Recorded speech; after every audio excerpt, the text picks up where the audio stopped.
Welcome to This Explainer.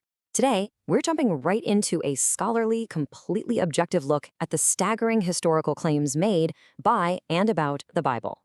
Now, think about this. If someone told you there was an ancient text compiled over a millennium and a half, spanning multiple continents, that somehow maintained a perfectly unified message, well, you'd probably say, no way, that's mathematically and historically impossible, right? But today, we aren't going to ask you to believe anything on faith. We are simply going to look at the hard data. Okay, let's dive into this by defining our baseline here. We hear the word unique tossed around a lot today to mean something, slightly different or quirky. But the source material argues that this text is unique in the absolute strictest definitional sense, meaning it's literally the only one of its kind, without equal and completely without comparison in all of human history, which, let's be honest, is a massive claim. So to test this claim objectively, we're going to evaluate 5 specific metrics today: the literary anomaly, the classical manuscript comparison, historical tracking and survival, its civilizational footprint, and finally, the verdict. All right, Section 1, the literary anomaly. Let's begin with a sheer statistical improbability of how this text was actually composed. Now, what's really fascinating here is the sheer span of time. Historical data shows this single anthology was assembled across 1,500 years. I mean, it was written on 3 entirely different continents: Asia, Africa, and Europe. And it was originally penned in 3 different languages: Hebrew, Aramaic, and Greek. And this perfectly illustrates the demographic anomaly we're dealing with. We're looking at over 40 distinct authors who contributed to this single work. And just look at these backgrounds. They lived centuries apart and wrote from wildly divergent socioeconomic worlds. I mean, you have a shepherd, a military general, a physician, a king. They were writing from palaces, from prisons, and literally from battlefields. So the crucial point here is the contrast. If you look at something like the Great Books of the Western World, which is a compilation of the greatest minds over 2,500 years, you see constant debate, right? Contradiction, the overturning of ideas. And honestly, that's completely expected. But then compared to the Bible, with its 40-plus incredibly diverse authors over 1,500 years, the historical data shows a single, unified narrative arc. From Genesis all the way to Revelation, they consistently agree on the human condition and this overarching story of a paradise lost and a paradise regained. Moving on to Section 2, the classical manuscript comparison. Let's see how this builds when we look at the hard physical manuscript evidence. Now, this is where the historical lens becomes really fascinating, especially since our focus today is on evaluating this text against other classical works. When historians evaluate the reliability of any ancient text, they look at surviving manuscript copies. For Plato, we've got around 7 manuscripts. For Julius Caesar's Gallic Wars, about 10. But compared to those standard classical baselines, the New Testament alone has over 5,800 surviving ancient Greek manuscripts. The visual disparity here is just absolutely staggering. And actually, it doesn't even stop there. If you zoom out and include ancient translations into Latin, Coptic, and Syriac, the total manuscript evidence for the New Testament exceeds 25,000 documents. By a massive, undeniable margin, it's the most attested document in all of ancient history. It's not even close. As Princeton University's former chair of New Testament studies, the renowned textual critic Bruce Metzger pointed out, scholars are left with an absolute embarrassment of riches when verifying its historical reliability. Literally no other classical text comes anywhere near this level of documentation. All right, Section 3, historical tracking and survival.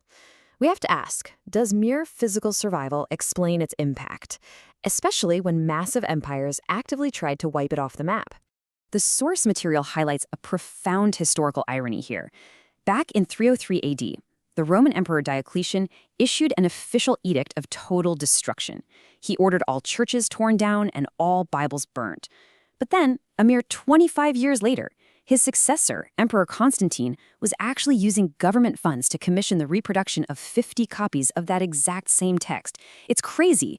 Diocletian tried to bury it, and just 2.5 decades later, Constantine paid to copy it. But survival is just one piece of the puzzle, right? The text also contains specific, historically falsifiable predictions written centuries in advance. And we aren't talking about vague, open-ended fortunes here. We're talking about the prophet Micah pinpointing Bethlehem, Ezekiel accurately predicting the destruction of Tyre by Alexander the Great, and Isaiah predicting the regathering of Israel centuries before the state was actually established in 1948.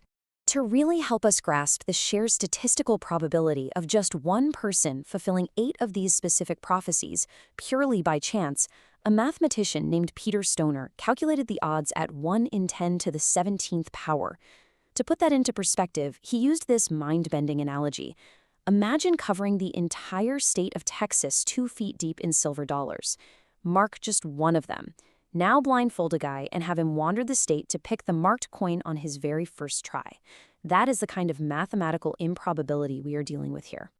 Which brings us to section 4, civilizational footprint.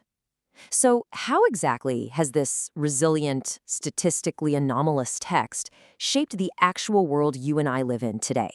Well, for starters, the sheer scale of its global reach is completely unprecedented. Think about it. Most successful books might be translated into, maybe 5 or 10 languages? But with over 5 billion copies distributed globally, this text has been translated into over 2,200 languages and dialects. Today, it's accessible to more than 90% of the globe's population in their native tongue. It's spread like wildfire. And the results of that massive global reach? It's profound. The source material traces the foundations of our most fundamental civilizational pillars directly back to the Judeo-Christian worldview embedded in this text. We're talking about the modern hospital system, the foundations of the university system, like Oxford, Harvard, and Yale, the abolition of slavery championed by Wilberforce, Martin Luther King Jr.'s moral framework for the civil rights movement, and the very foundations of Western law and human rights ethics. They all trace back to this single source. And it's not just our social institutions. Secular scholars absolutely acknowledge its unmatched cultural weight, too. Northrop Frye, who was one of the 20th century's most respected literary critics, noted that understanding Western literature, from Shakespeare to Tolstoy, is virtually impossible without understanding the biblical framework that inspired it. It's literally the definitive source text of Western thought. Finally, section 5, the verdict. Okay, let's synthesize all this data we've covered and figure out what exactly you should take away from this explainer. There's this brilliant story from author Josh McDowell. An encyclopedia salesman was once asked what would happen if he gathered just 10 authors from the exact same era, the exact same profession, writing in the exact same language, on one single controversial subject. The salesman immediately admitted the result would be a chaotic mess. Yet, somehow, the Bible brings together over 40 authors across 1,500 years and maintains total narrative unity. It's pretty wild to think about. So, I'm leaving you with this provocative thought today. When you view that absolutely unmatched classical manuscript evidence, those 25,000 ancient documents, the unified narrative of over 40 diverse authors, its survival against the greatest empires in history, and its undeniable global civilizational impact, well, doesn't a text this objectively unique demand to be read and taken seriously? Are we looking at the most elaborate literary coincidence in human history, or is it exactly what it claims to be? I'll let you be the judge of that. Keep asking the hard questions, and thanks so much for joining me for this explainer.